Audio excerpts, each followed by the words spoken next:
What's up, gorgeous? Today's episode is an interview with my friend Lisa. I'm so excited to introduce you to her. We chatted up a storm, so it is a two-parter. We'll have our first episode and then our second episode 1 week apart. And I am just so excited for you to meet her. Lisa's story, embodies so many of the things that I love talking about on this podcast. Being willing to bet on yourself and taking messy action and just having the courage to take the leap and go for what you want in this life. So I feel like her journey in the past year or so is such a powerful example of how to break out of that mold that society tells us we're supposed to fit into and start living life for yourself and more on your own terms. And if you've been listening to the podcast, that's what I'm all about. And Lisa is just such a powerful example of so many of those concepts that I think are so important and that I love to talk about on the show. So I can't wait to introduce you to her. I think you're going to love her. So let's jump into it. Welcome to another episode of the F.I.E.R.C.E Framework, or should we say Wine Wednesday. If you remember my friend Lisa, here she is. I'm so excited to have her again. I wanted to dive more into your incredible stories. So she did. Yes. She I forced her to immediately, be here. we ended it and she was like, we're going to record more, right? And I was like, I need a snack. Yeah. So I loved, okay, and we talked about this after we stopped recording, about how I think it's so powerful, your story and people in the middle. Because so many times there's so many of us who are stuck and not happy with where we're at and want a change, but we're not quite sure what to do or how to take that action or where to start, or you're just scared that shit won't work out. All of those things is so common. And I think especially as millennials, especially on TikTok, right? People are finally starting to talk about that. And so we're getting to see how common that actually is. But then there's kind of this gap, I feel like, between where people are feeling stuck and how to get out. Because you have that, which is super relatable, and so many people are there. And then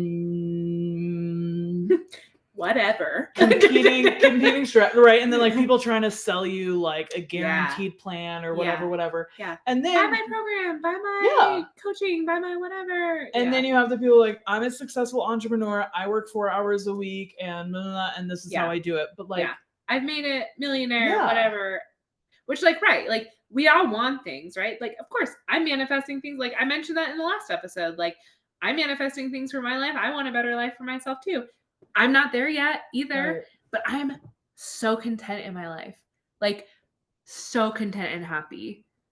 Truly. But I'm not there yet. Yeah. And all of my needs are met. Right. So it's what do you do in between? Yeah, because it's the middle, right? Starting a business and still working in corporate.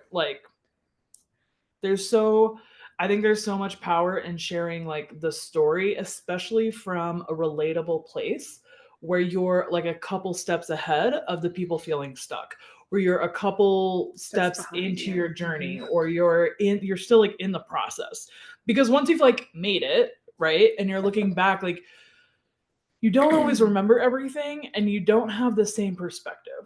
And so I wanted to dive more into the process, because I feel you shared so many practical things, and I want to dig more into that.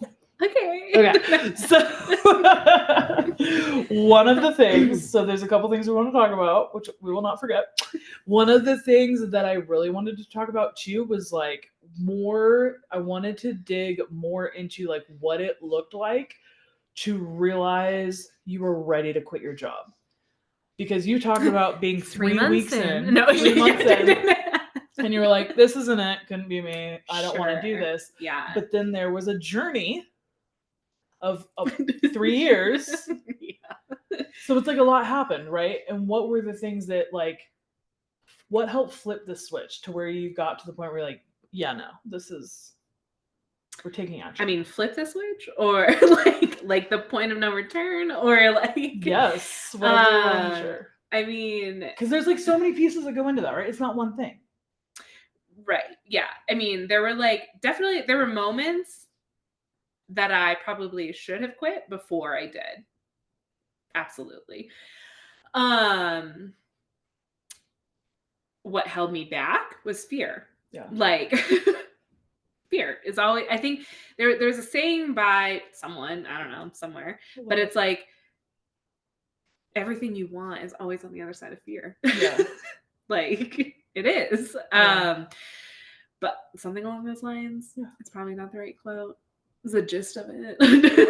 We're really into gist. Right, yeah. You get the point, right? But yeah, there was definitely moments where before I hit that mark, where I should have and probably could have quit, and then I was just afraid.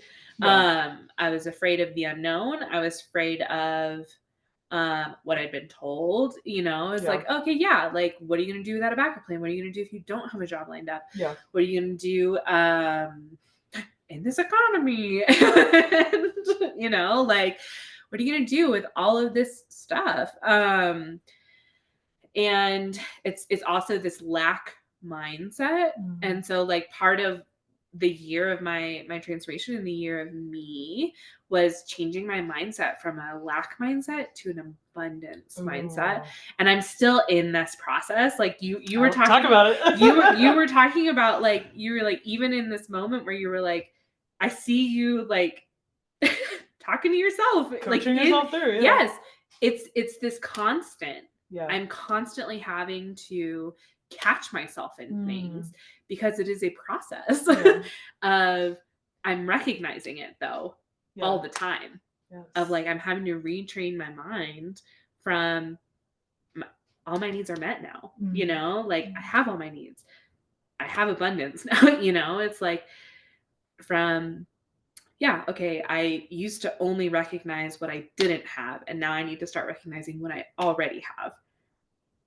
That ties into the gratitude you were talking about. Yeah, too. Exactly. Right. I need to start recognizing all the things I currently have and be grateful already for all the things that are in my life. And it totally shifted my mindset on things.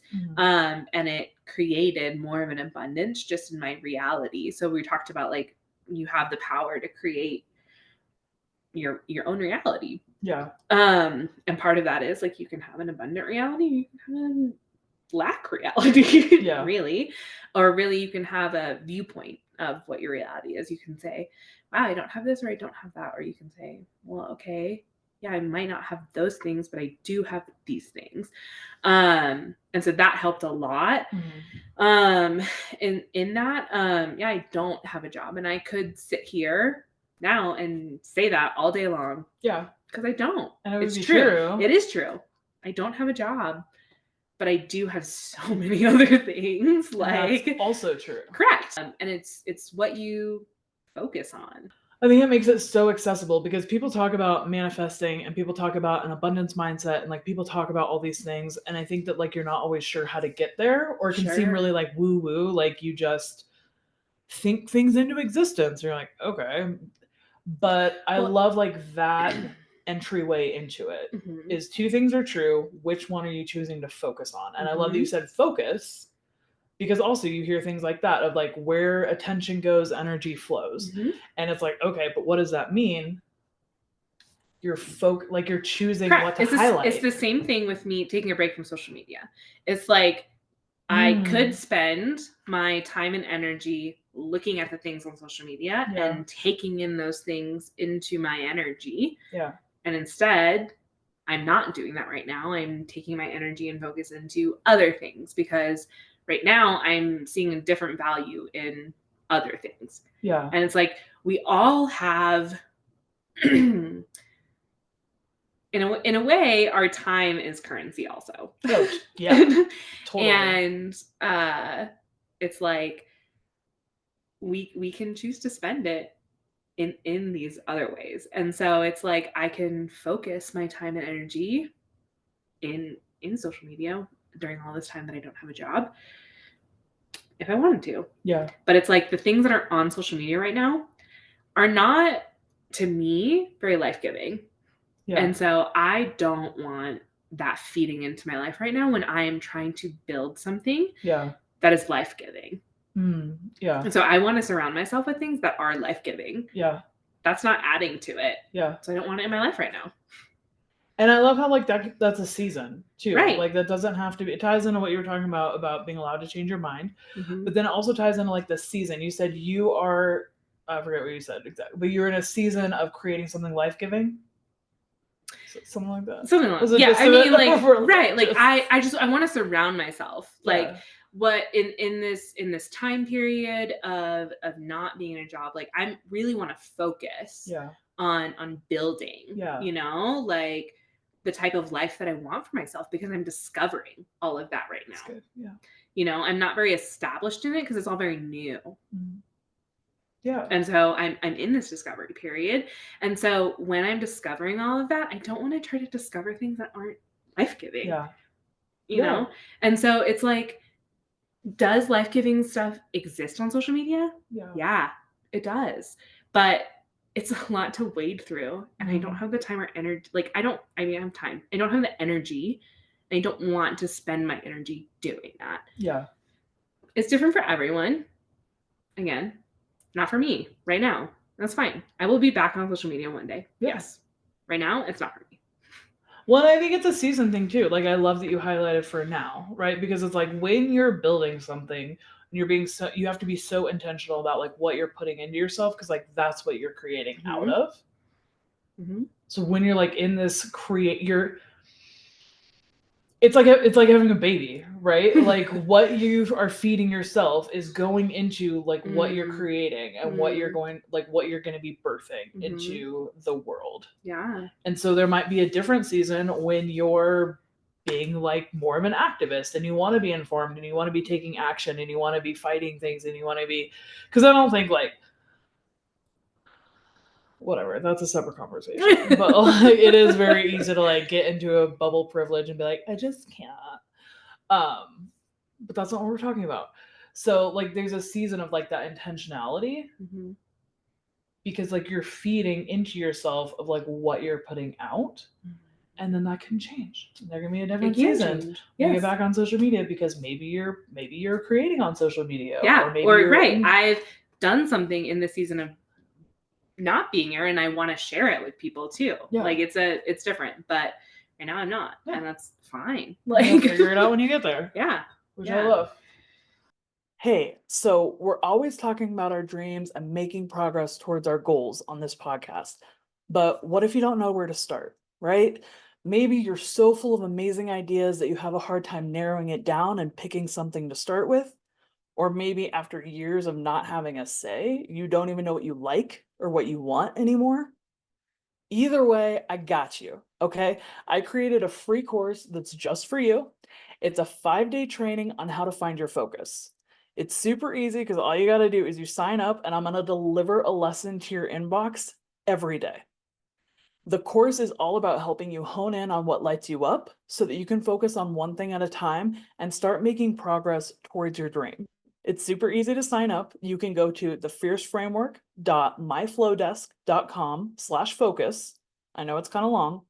thefierceframework.myflowdesk, that's my FLO desk.com/focus. I've also got the link in the show notes, or you can always DM me at the Fierce Framework and I'll hook you up. Yeah. So what else so we talked about like creating space and not being on social media. What else has like played a part in feeding this life that you've created, like especially over the last year? Because like I said, I love talking about like the process. Yeah, I think we talked a little bit in the last episode about like doing things that like my inner child likes, wants to do. But like like just doing things by myself that like I want to do. But discovering new hobbies. Like I didn't know things that I like to do because I was like, I just don't do a lot. And so if you have a hobby, great. Find different ones or keep doing that one. Why did you not do your hobbies before? I didn't know that I had hobbies.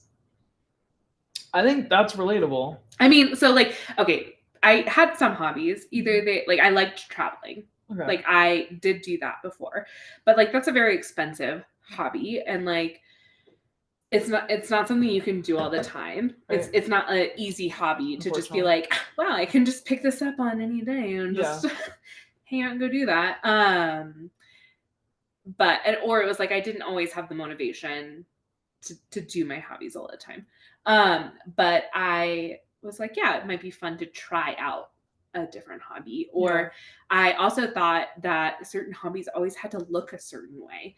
And that was hard for me until I started going to therapy. And it was like, again, like, okay, great. I don't have to be good at a hobby for me to do it. This makes me so either, happy. you know? So and so it was like, yes. that's another barrier that I had to break down was like, great, I'm going to try painting, but I need to get over the mindset that I have to be good at painting for me to do it. Yes. Or that being creative has to just be painting. Right. Because I immediately think creative, and I was like, I'm not a creative person because I think like art, and I'm like, I'm not good at art. I'm not good at painting or drawing, like, and I'm not. But like that doesn't mean that I'm not creative. Because creative is just creating. You're creating something into existence that wasn't there before, and that doesn't mean just art. So I love like baking bread. I love it when she bakes bread as well. It's true. She does. Very good at that. But I've like experimented with painting, which I find that I really enjoy the physical practice of painting. I'm just not very good at putting things together, which is fine. I don't have to be good for anyone. Yes. Yes. And also I don't have to show anyone anything either. Like it is for me to create by myself, and that's fine. But yeah, so I've been do that. I do yoga, which is really fun. Which has helped a lot. Actually, I did that a lot last year while I was going through therapy because it allowed me to connect with my body. Ooh, that's good. And that was a really big thing that helped a lot for me to identify and connect with like where I stored emotions in my body. Which, I mean, if that's helpful for you, great. But I use that now as something that helps me stay grounded.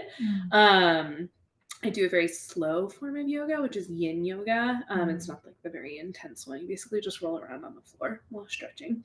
And I love it. But yeah, like, and I like if it doesn't feel good, like don't do it. Like But yeah, so I found out that I really liked yoga. Like, and I never thought that I'd be like a girl who did that. But I do.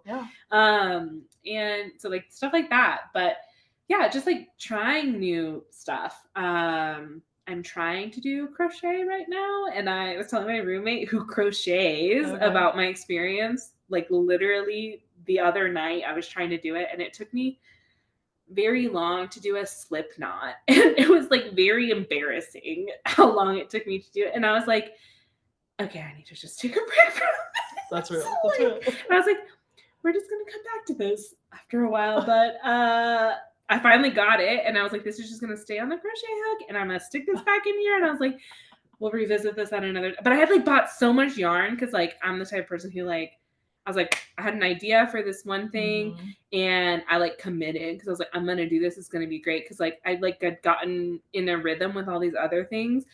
She's also ADHD. So starting new projects is what she's finishing all those projects is another thing. But different episode. We'll never get to it. Yeah.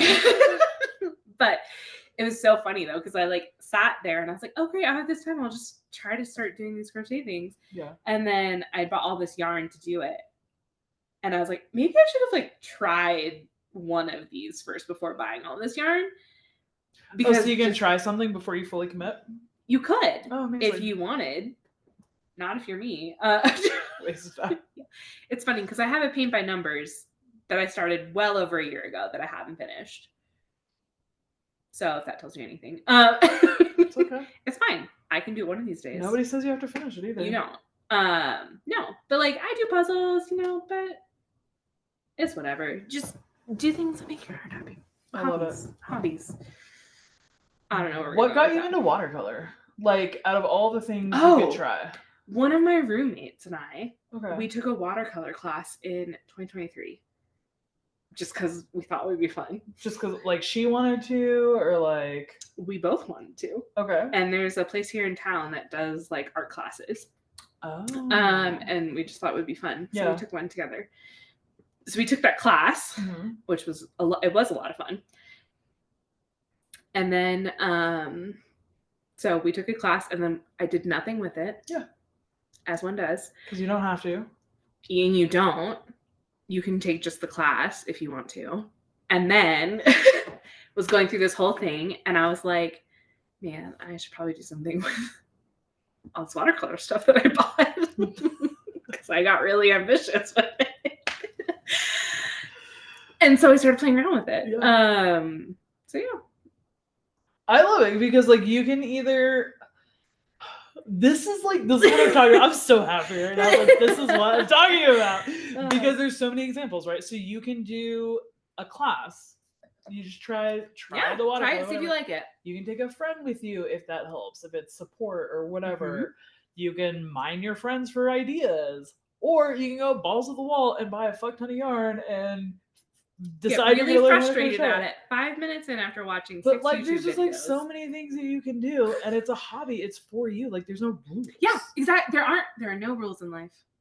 There are no rules in life. Because if you decide you hate the crochet and you don't want to do the project, it's your life and you're living it for yourself. You can donate the yarn, or you can throw it away, or you can store it for the rest of your life. I'm committed because my roommate does crochet, and she was like, I'll help you, and I was like, okay, please do. Thank you. Will you help me by doing it for me? No, this is for me. But I think I need a person to show me rather than a video. That's real. Anyways, but what to say? I also at that other place did a pottery class just by myself. Okay. And that was so fun. I made these little fruit magnets. So that was a fun idea. Everyone else in the class was making like mugs. Yeah. And I like went in with the idea of like, I'm making fruit magnets. And then she was like teaching everyone how to make mugs. And I was like, I'm just going to make magnets. Because that's what you wanted to do. No, I knew. But I went into the class knowing what I wanted to make. Hopeful. And it was so awkward because I was the only one not making that. And she was, but I knew what I wanted to do. And it was totally fine. And they came out so cute. They're on my fridge. I'll show you after. How did that affect your life in the long term of not doing what everybody else is doing? Oh, it was fine. And worrying about them thinking about what you were going to do. They did it. It didn't last very long because I was there for 2 classes and it didn't matter, but it was fun and I enjoyed it, and I have very cute magnets on my fridge now. But amazing. Yeah. So I don't know. Yeah. Explore your things you like. The fun thing about the hobbies is that I could still do some of those while I was still working too. So it was something that like I started doing even before I quit. So it was like I started bread baking while I was still working. And it was like, I did have a little bit of a plan. There was about a 3-month gap of, I knew I was quitting before like my quit date, just with like some logistic things happening. And I was talking with my counselor and I was like, I think that I need to start like implementing some of this. Cause I knew my plan was like, I'm going to intentionally rest. I thought that I would be looking for jobs right now in this season where we are now. The universe and God have other timing plans. Everything's subject to change. You hold things with open hands sometimes. Yep. So I thought I would be looking for a job come January, and that is not the case, but that's okay. All of my needs are met. Coach yourself through it. Coach it through I will. But as we were talking about that though, I was like, yeah, during my like little rest period, my plan was to like fill myself up during that time of resting, like with things that bring me joy. And so I was like, I want to do like painting and bread baking and like all of this stuff. And then I was like, maybe I should just start doing some of that while I still have a job. And like, why wait? Like, why wait on some of that? And so I started it in smaller increments and doses, like while I still had a job, because like, why not? Why can't I do some of it? Why can't I bring myself joy? Like, when I'm still in this environment that isn't bringing me joy. Yeah. How were you able to find the capacity to start doing that? Because I think so many of us like feel like there's no capacity to take on anything additional. Yeah, I was someone who used to be really, really, really bad at boundaries at work. Okay. And I got really, really good at boundaries at work. Oh, what did that look like? Well, I just decided I ain't doing it. Couldn't be me. So my worth a little bit more was like, listen, like this is my job. You're only paying me for this. So listen, I'm worth this. Like, sorry. I'm not going to extend or kill myself if you're not compensating me for this. Like, sorry. And so I got better at the boundaries like towards the end. And so I was also able, like, when you start separating yourself out of like work is not my identity and like I am outside of that. Like who I am as a person is not what I do. It's a little bit easier. Like you have a little bit more freedom in that. But because I'm a human being, not a human doing. So yeah, that helps a little bit. So chicken versus egg situation. Did you, I was like, what are we talking? Chick-fil-A? Did you feel like, did the boundaries contribute to you quitting, or was it like vice versa, like knowing you were going to quit anyway? Did that help empower you to set those boundaries and be like, I'm going to work my wage. I'm not taking on all this extra work, or were they unrelated? I think it was, gosh, it's kind of hard to, like, it's like kind of a blur, like a little bit. That's right. It's a real answer. I love it. It is. You're just like, what? Huh? Don't ask me a question. My whole mind will go blank. Yeah, honestly, I don't know. I think, yeah, I don't know if it could have been one or the other. You don't have to. It's probably a mix of a little bit of both. Like I knew for sure is like summertime was like the final, like I'm out. But it was like a course of the last year that I think I got better. But I think it could have been a combination too of like me going through therapy and like doing all this stuff for myself. So it's like it's kind of a meld of both. So that makes sense. Yeah. That's a very real answer. I think it often is like a compilation of a bunch of different factors. Yeah. So amazing, right? I love Lisa so much. I re-listening to that episode to edit it, I just felt like it was so powerful, and she shares so many gems, and I just love like how she's living out this story of moving from a place that you don't want to be at anymore and walking into a new season and a new place in your life and becoming a new person, kind of like taking off those layers and revealing like who you are. And so I hope her story encourages you and empowers you to take those next steps to get where you're trying to go in life, because as you can see, like with her, hearing about her journey and her transformation, like it is just so powerful to be willing to make that change and to take those steps to get where you want to go instead of staying stuck at where you've been. If you missed the other episode, make sure to check it out because Lisa's got so many amazing gems that she shared. And until next time, keep becoming fierce.